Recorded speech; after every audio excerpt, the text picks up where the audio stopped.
Hello అండి, మన ఇంట్లో పాడైపోయిన నిమ్మకాయలు ఉంటాయి కదా, మనం వాటిని పడేస్తూ ఉంటాం కదా. పడేయకుండా అదే నిమ్మకాయలతో ఎక్కువ శ్రమ లేకుండా ఈజీగా ఇత్తడి రాగి పాత్రలు ఎలా క్లీన్ చేసుకోవాలో చూపిస్తాను. పూజ సామాన్లు అవి ఉంటాయి కదా ఇంట్లో, వాటిని ముందుగా ఒక గిన్నె తీసుకొని అందులో సగానికి నీళ్లు తీసుకొని అందులో కొంచెం కల్లుప్పు అలాగే కొంచెం చింతపండు, ఈ నిమ్మకాయల్ని చిన్న చిన్న ముక్కలుగా కట్ చేసుకొని వేసుకోవాలి.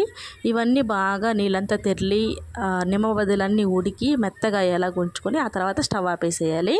ఆ తర్వాత ఈ నిమ్మకాయని చింతపండు తీసేసి బాగా మ్యాష్ చేసుకొని అదే వాటర్లో కలిపేసుకోవాలి. ఆ తర్వాత అవి తీసేసి పక్కన పడేసేయాలి. ఆ తర్వాత ఇప్పుడు నేను ఆ నీళ్ళలో ఒక రాగి చెంబు ముంచి చూపిస్తాను చూడండి. లైవ్లో ఎంత బాగా వర్కౌట్ ఉందో నిజంగా అండి.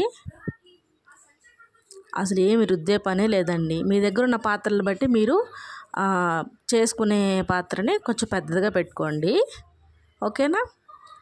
ఈ లిక్విడ్ని మనం 5 to 6 months స్టోర్ చేసుకోవచ్చు. సబ్స్క్రైబ్.